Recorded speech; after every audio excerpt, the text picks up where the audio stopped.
राधा स्वामी जी, सासंग जी। आज के सत्संग का विषय है आत्मा की साधना। आज के मौजूदा युग में जो ये कलयुग है, एटॉमिक युग या अणुयुग है, आज के युग में अणुयुग में आत्मा की साधना कहाँ तक समर्थनीय है। तो सासंग जी, आज के सत्संग को अंत तक ज़रूर सुनना, क्योंकि आज का सत्संग आपको सोचने पर ज़रूर मजबूर कर देगा। जैसा कि हमने कल के सत्संग में जाना था कि क्या ध्यान और विज्ञान में कोई मेल है, तो उसी सत्संग के आधार पर ये सवाल पूछा गया था कि क्या आज के मॉडर्न युग में आत्मा की साधना की जा सकती है।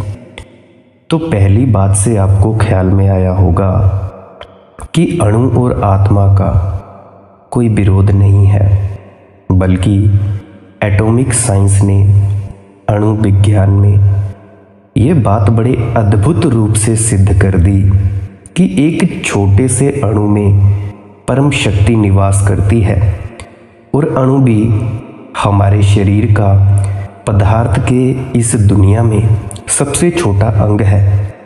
एक छोटे से पदार्थ के खंड में, जिसे हम आंख से भी ना देख सकेंगे, जिसे बड़ी बड़ी दूरबीनों भी देखने में समर्थ नहीं है, जो इतना छोटा है अणुखंड कि अगर हम 1,00,000 अणुओं को एक के ऊपर एक रखते चले जाएं तो हमारे बाल की मोटाई के बराबर होंगे।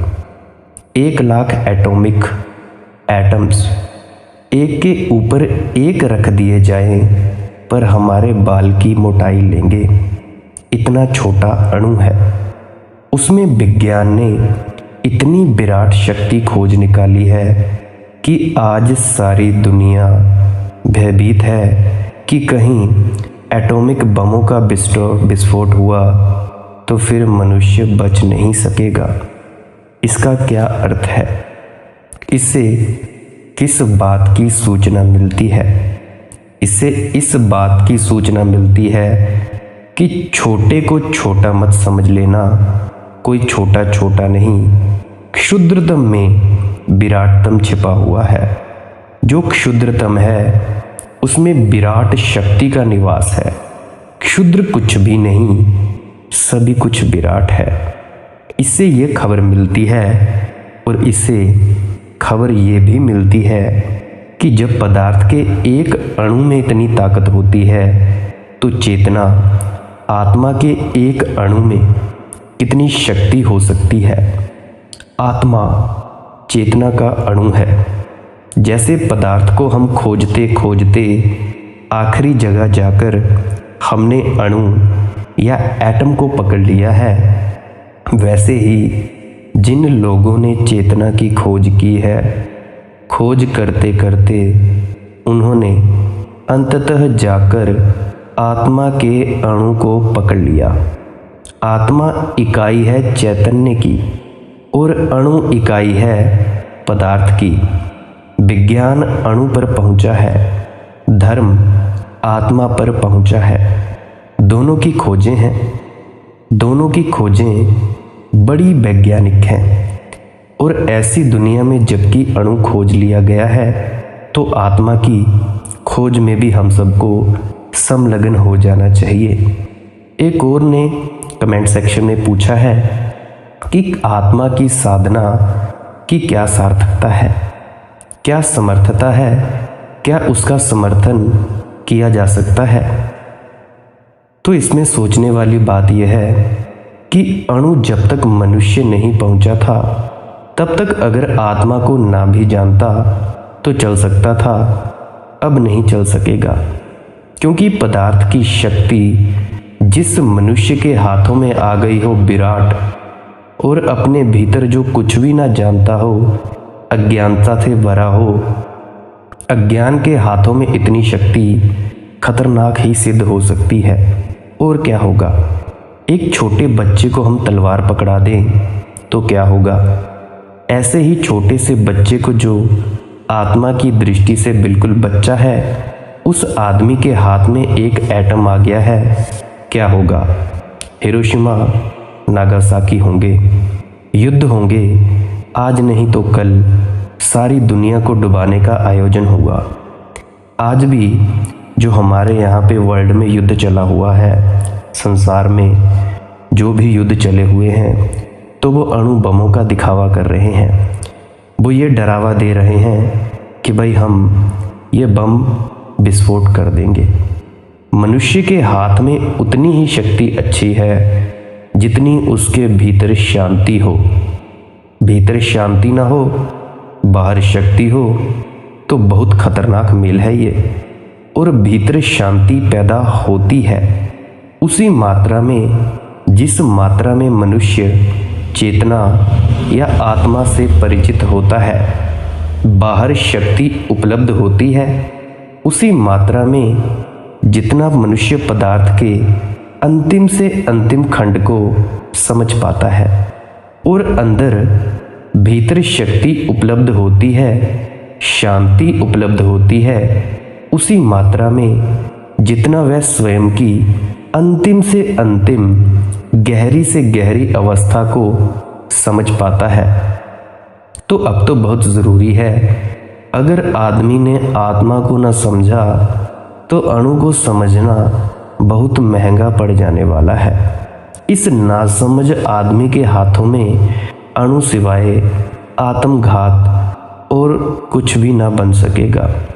शायद तुम्हें अंदाज़ा भी ना हो कि हमने अपने आत्मघात की बड़ी तैयारियां कर दी हैं। सुसाइडल प्लान बनाई लिए गए हैं। 50,000 उद्गम बम हमने बना रखे हैं। ये बम बहुत ज़्यादा हैं और हमारी ज़मीन बहुत छोटी है। इस तरह की 7 ज़मीनों को बिल्कुल नष्ट कर देने के लिए काफ़ी है। आदमी की संख्या तो बहुत थोड़ी है अभी, कोई 3-3.5 अरब। इससे 7 गुने आदमी हों तो उन सबको मारने का हमने इंतज़ाम कर रखा है। अगर आदमी के अंदर कोई शांति का सुराग नहीं खोजा जा सका तो क्या होगा? ये सारी तैयारी का क्या होगा? एक राजनीतिज्ञ पागल हो जाए, और मज़े की बात यह है कि बिना पागल हुए कोई राजनीति कर ही नहीं सकता।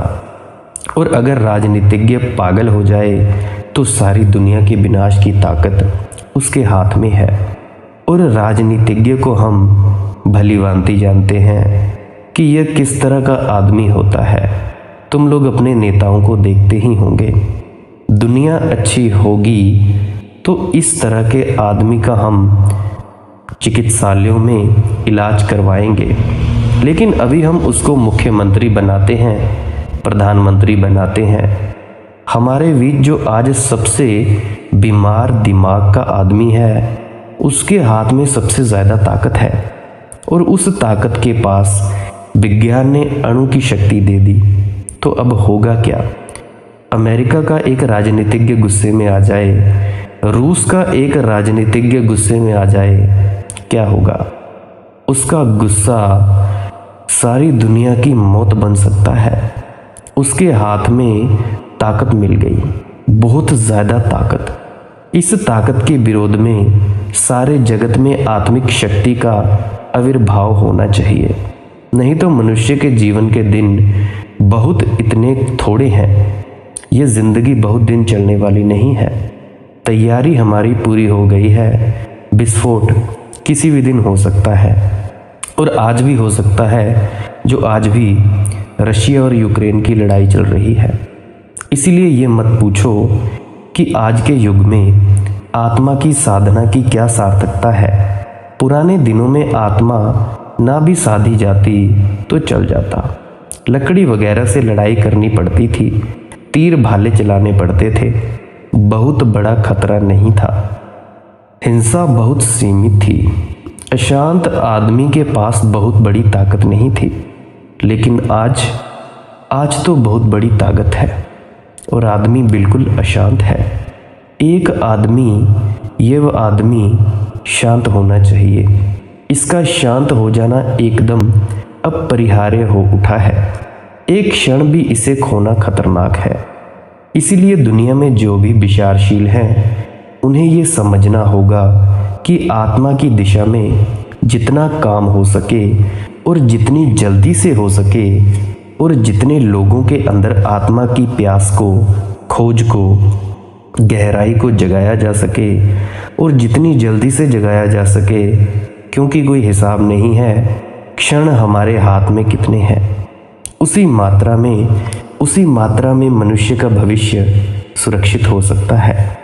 अणु की, एटम की शक्ति खड़ी हो गई है। आत्मा की शक्ति को भी खड़ा करना ज़रूरी है और यह बिना आत्मा की साधना किए नहीं होगा।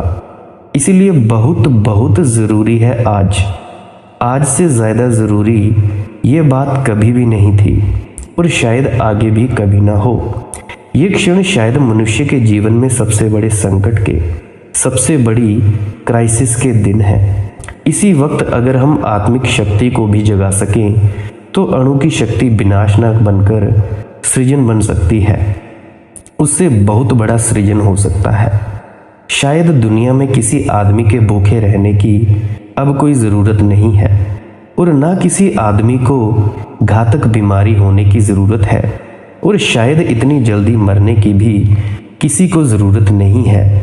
अगर अणु की शक्ति का हम क्रिएटिव, सृजनात्मक उपयोग कर सकें तो ये ज़मीन वह स्वर्ग बन सकती है जिसकी कहानियाँ हम पुराणों में सुनते हैं।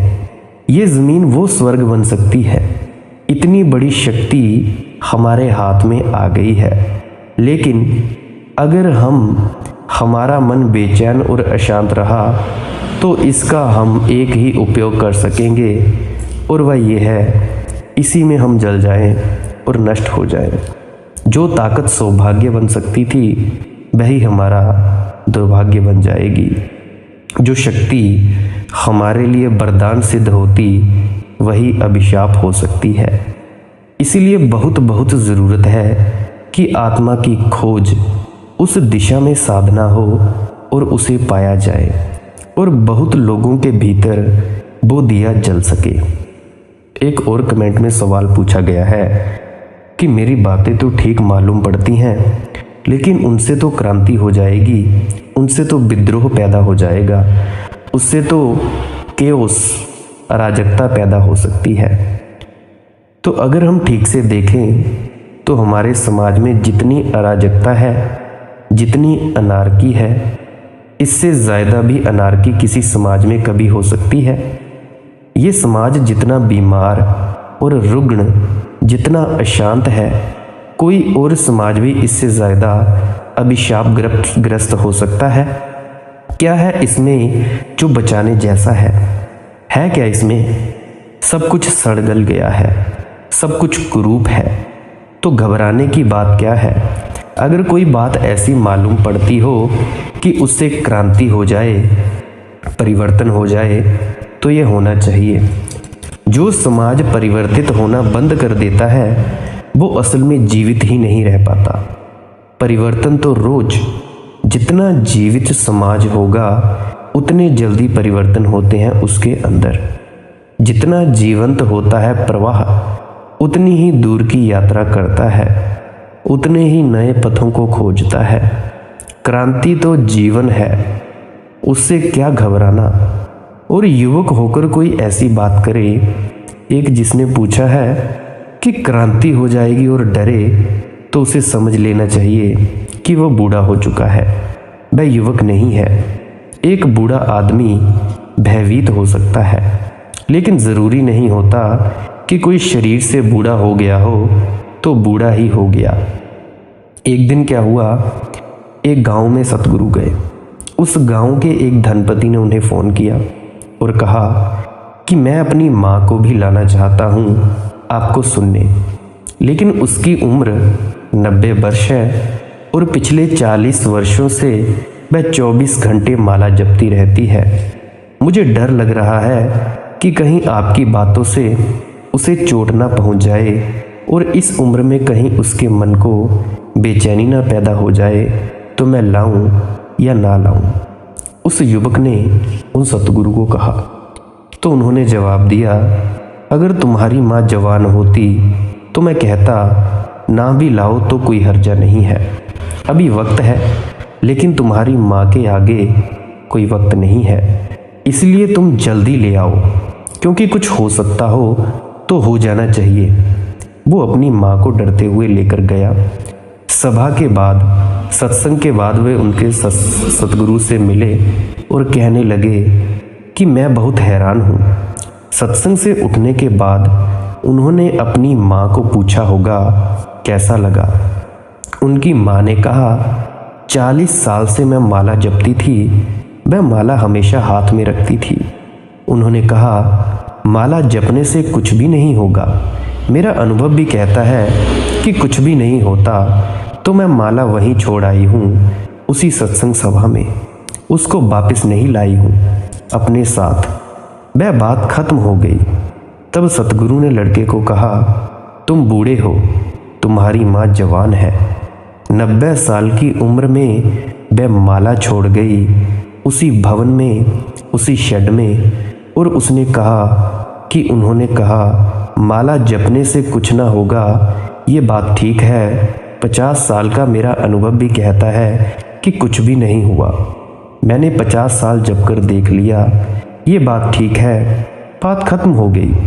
मैं माला वहीं छोड़ आई हूँ।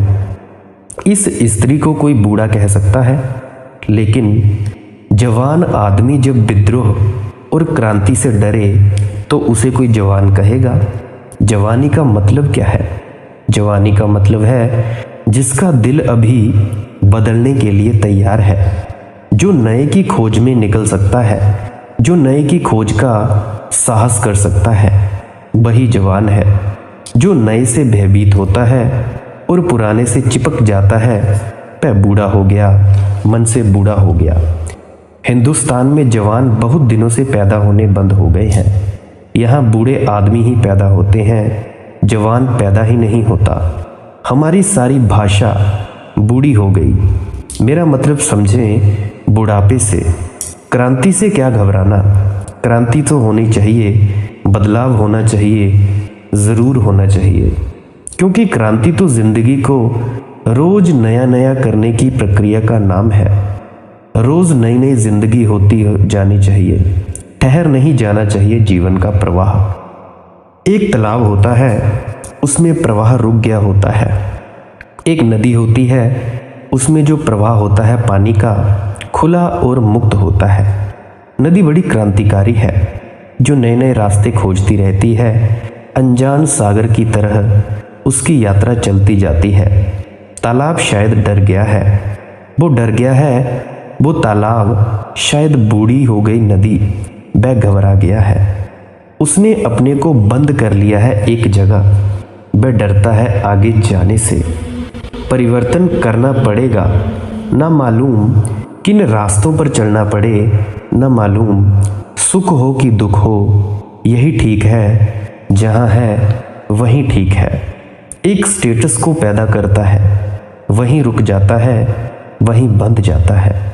फिर पता है जो तालाब बंध जाता है तो क्या होता है उसका? वो मरता है। तुम लोग अपने आसपास के गांव में या शहरों में देखते होगे कि जहाँ भी तालाब बने होंगे, उन तालाबों के इर्द गिर्द चारदीवारी होगी कंकड़ कंक्रीट की। तो कुछ समय बाद वो तालाब भी सूख जाते हैं, मरते हैं, गंदे हो जाते हैं। क्योंकि गंदगी, जब कोई नदी बहती है तो वह जाती है और नदी रोज़ फिर पवित्र हो जाती है। और तालाब में तो पानी तो उड़ता जाता है, गंदगी ठहरती जाती है। धीरे धीरे पानी तो नहीं रह जाता, बल्कि कीचड़ और कचरा रह जाता है। वह कचरा इकट्ठा होता चला जाता है। तो तालाब की जिंदगी होती है एक नदी की जिंदगी होती है। जवान आदमी वही है जो नदी के वेग से जीता हो, जो तालाब न बन जाए। और पूरा समाज जब नदी की तरह वेग से जीता है तो पूरा समाज जिंदा हो जाता है। और जब पूरा समाज एक ही डबरे की तरह हो जाता है तो मर जाता है। कई कौमों ने अपने आप को डबरा बना लिया है, तालाब बना लिया है, और वे बड़ी गौरवता से समझते हैं अपने आप को देखो, हम कहीं बहते नहीं, हम कहीं जाते नहीं, हम तो जहाँ के तहाँ हैं। हमारी सभ्यता, हमारी संस्कृति बड़ी महान है, इसको कहीं जाना नहीं पड़ता, जहाँ की तहाँ ठहरी रहती है। लोग आते हैं और चले जाते हैं, लेकिन हम वहीं के वहीं हैं। ये कोई गौरव की बात है? ये कोई सम्मान की बात है? ये तो इस बात की खबर है कि हमने जीना छोड़ दिया। वह जो परिवर्तनशील जीवन होना चाहिए वो जा चुका। निरंतर निरंतर गत्यात्मक होना चाहिए हमारा जीवन। युवकों को तो सोचना चाहिए विद्रोही भाषा में, लेकिन विद्रोह का क्या मतलब? विद्रोह का क्या मतलब ये है कि मकानों को जला दो, बसों को आग लगा दो, स्कूल के कांच फोड़ दो, शिक्षकों का जीना हराम कर दो। ये विद्रोह का मतलब है? अगर यही विद्रोह का मतलब है तो बात दूसरी है, लेकिन ये तो विद्रोह का मतलब नहीं है। यह तो मूर्खता का मतलब हो सकता है, विद्रोह का नहीं। क्योंकि जो तुम स्कूल कॉलेज बसें मकानों को आग लगाते हो वो तुम्हारे ही पैसे से दिए गए टैक्स से बनते हैं, और तुम अपनी ही संपत्ति को नष्ट करते हो इस तरह के मूर्खतापूर्ण विद्रोह से। विद्रोह तो बड़ी गहरी चीज़ है। विद्रोह तो मूल्यों को बदलने की बात है, वैल्यूज़ को बदलने की बात है। विद्रोह किसी बस पर पत्थर फेंकने का नाम नहीं है, और ना ही कहीं हड़ताल कर देने का नाम है। और जो हम चारों तरफ देख रहे हैं विद्रोह, वह विद्रोह नहीं है। विद्रोह तो वह है जीवन जहाँ जहाँ जकड़ा गया हो, जिन जिन मूल्यों ने जीवन को पकड़ लिया हो और उसकी गति को अवरुद्ध कर लिया हो, उन उन मूल्यों को बदल देना। हजार हजार जकड़ने हमारे ऊपर है, सारी मनुष्य जाति के ऊपर। उनको तोड़ना ज़रूरी है, वहाँ विद्रोह करना है। लेकिन समाज के हमारे अगुआ बहुत होशियार हैं। वे विद्रोही ना हो सके, असली विद्रोही ना हो सके, लेकिन वे जवान तो अत्यंत टटपूंजियां विद्रोह करना सिखा देते हैं। वे कहते हैं पत्थर फेंको बस पर। जैसे बस पर पत्थर फेंकने से और मकानों में आग लगा देने से कोई क्रांति होने वाली है। बल्कि सच यह है कि अगर लड़के यही करते रहे और उनकी ताकत इसी में लग गई तो क्रांति कभी ना हो पाएगी। और ये बहुत जो होशियार हैं हमारे समाज में शोषण करने वाले, उनके पक्ष में हैं, उनके हित में हैं। ऐसे में ऊपर से चिंता जाहिर करते हैं कि बहुत बुरा हो रहा है, लेकिन मन ही मन वे इसे पसंद करते हैं कि ये होता रहे। युवक की ताकत, हमारे जवान युवकों की ताकत इस बेवकूफ़ियों में लगती रहे। वह जिंदगी जैसे डबरे में बंद है, वही बंद रह जाएगी। वे चाहते हैं दिल से बहुत भीतर की यही नासमझियाँ युवक करता रहे, तो असल क्रांति कभी नहीं कर पाएगा। अभी जो कोरोना काल हुआ है, इसमें हुआ क्या? 2 साल हमारे देश के, हमारे का पूरी दुनिया के बच्चे जो भविष्य हो सकते थे इस दुनिया का, उन्होंने पढ़ा नहीं। अब जो 2 साल पढ़े नहीं तो उनका क्या होगा? वे तो कुछ भी नहीं होंगे, वे मूर्ख ही होंगे। मैं तो आपसे कहूँगा, अगर अपने स्कूल के मास्टर के खिलाफ पड़ गए हैं तो आप नासमझ हैं। अगर लड़ाई ही करनी है तो मनु महाराज से करो, बेचारे मास्टर से क्या करनी। मनु महाराज से लड़ाई लो अगर लेनी है। मूल्य 3000 साल पहले जहाँ मनु छोड़ गए हैं वही रुक गए हैं। वहाँ से उन्हें आगे बढ़ना है, वहाँ टक्कर है, वहाँ लड़ाई है। मुल्क को जिन्होंने गलत मूल्य दे दिए उनसे लड़ाई है, उनसे टक्कर है। और वह लोगों से नहीं है, वह मूल्यों से है जो हमें पकड़ लेती हैं। अब हिंदुस्तान में आज भी शूद्र हैं, ये बड़ी आश्चर्य की बात है। ये होना चाहिए क्या? आज भी हिंदुस्तान में अजीब अजीब बातें हैं जिनकी कल्पना करने में भी हंसी आती है। छोटी छोटी टुच्ची बातों पर विरोध है। मराठी और गुजराती का विरोध है, हिंदी और गैर हिंदी बोलने वालों का विरोध है, हिंदू और मुसलमान का विरोध है, राम मंदिर और मस्जिद का विरोध है। आने वाले बच्चे हंसेंगे हम पर। कैसे लोग थे, कैसे नासमझ, क्या क्या बेवकूफ़ियाँ करते थे। कैसी टुच्ची बातों पर लड़ते थे, आग लगाते थे, हत्या करते थे, हड़ताल करते थे। हैरान होंगे आने वाले बच्चे कि ये लोग कैसे थे। इन सबको तोड़ देना ज़रूरी है। इन सब दीवारों को तोड़ देना बहुत ही ज़रूरी है। इस तरह की नासमझियों को तोड़ देना बहुत ही ज़रूरी है और सोचना ज़रूरी है। और सोचने से जो क्रांति आए, विद्रोह आए, वह बहुत शुभ होगा। इससे घबराए ना। आज भी जापान में जब विद्रोह होता है तो वो किसी की बसें नहीं जलाते, किसी बसों पर पत्थर नहीं फेंकते, कोई आग नहीं लगाते। और उसी युवक ने एक और बात पूछी है कि जो विद्रोह है, जो क्रांति है, जो परिवर्तन है, वह लाने के लिए एक अंधा विवेकहीन युवक जिसके पास दिमाग नहीं है कुछ नहीं कर सकेगा। चाहिए एक विचारपूर्ण, जागृत, बहुत ओज से भरा हुआ, बोझ से, बहुत विवेक से भरा हुआ, बहुत सावधान। इतनी सावधानी और विचार से अगर युवक भरेगा तो क्रांति होगी और उस क्रांति से हित होगा, मंगल होगा। सभी क्रांतियों से मंगल नहीं हो जाता है। अगर क्रांति करने वाला बेहोश है, नासमझ है, तो केवल तोड़फोड़ करता है, बना कुछ भी नहीं पाता। असली क्रांति तो वह नहीं है जो केवल तोड़ती है। असली क्रांति तो वो है जो इसीलिए तोड़ती है ताकि कुछ बनाया जा सके, जो इसीलिए मिटाती है ताकि कुछ निर्मित किया जा सके, जो ज़मीन को इसीलिए खाली करती है पुराने से ताकि नए भवन खड़ा कर सके। लेकिन विवेक शून्यता केवल तोड़ती है, विवेक निर्मित करता है। आपने सद्गुरुओं को भी बोलते देखा होगा कि विवेक आपको मालिक ने बख्शा है, उसका इस्तेमाल करो। एक डॉक्टर के साथ मैं उनके साथ में घर से निकला। किसी मरीज को दिखाने ले जा रहा था। एक बिल्ली रास्ता काट गई। वे डॉक्टर मुझसे बोले, 2 मिनट ठहर जाएं। मैंने कहा, आप ठहरें, मैं किसी दूसरे डॉक्टर को ले जाऊंगा। उन्होंने कहा, क्यों? मैंने कहा, जो डॉक्टर बिल्ली के काटने से रुकता हो उसकी डॉक्टरी पर मुझे शक हो गया है। ये आदमी डॉक्टर होने के लायक नहीं है।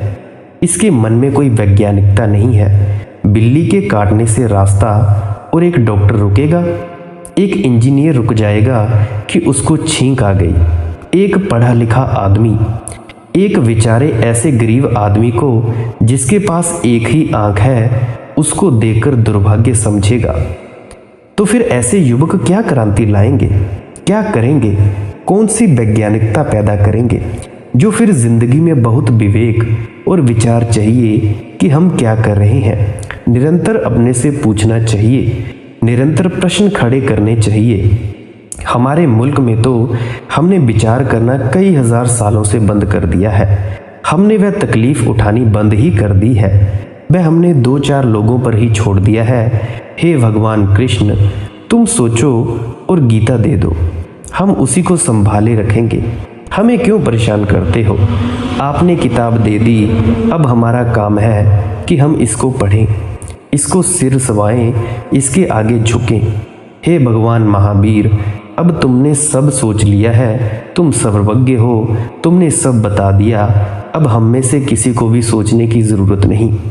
अब बहुत से लोग स्वामी जी महाराज की वाणियों का गुणगान करते रहते हैं जैसे अकेले स्वामी जी महाराज जी ने ही सोचने का ठेका ले रखा हो। तुम सब कुछ नहीं करोगे और तुम भी सवाल जवाबों में कह देते हो कि भाई भजन सिमरन भी हमसे ही करवा दो, आप ही कर दो। तो ऐसा कैसे हो सकता है? भाई आत्मा तुम्हारी और भजन सिमरन सामने वाला करवाए तो होगा। भाई तुम बैठो, तुम ध्यान साधना में बैठते ही नहीं हो तो ये कैसे होगा कि तुम्हारी आत्मा या तुम्हारी चेतना ऊपर जा सकेगी? प्यारे सासंग जी, आज का सत्संग यहीं समाप्त होता है। अगर आप में से किसी का भी कोई सवाल हो, कोई भी तरह का साधना के ऊपर या किसी भी तरह का सवाल हो, आप कमेंट सेक्शन में लिख सकते हैं या डिस्क्रिप्शन में दिए गए व्हाट्सएप नंबर पर मैसेज कर सकते हैं। और अगर सवाल पूछने से पहले एक बार पिछली वीडियो ज़रूर देख लेना, हो सकता है आपका सवाल का उस पूरी वीडियो में जवाब हो। आपने मेरी बातों को बड़े प्रेम से सुना। अंत में आपके भीतर बैठे परमात्मा को नमस्कार करता हूँ। मेरा प्रणाम स्वीकार करें। राधा स्वामी जी।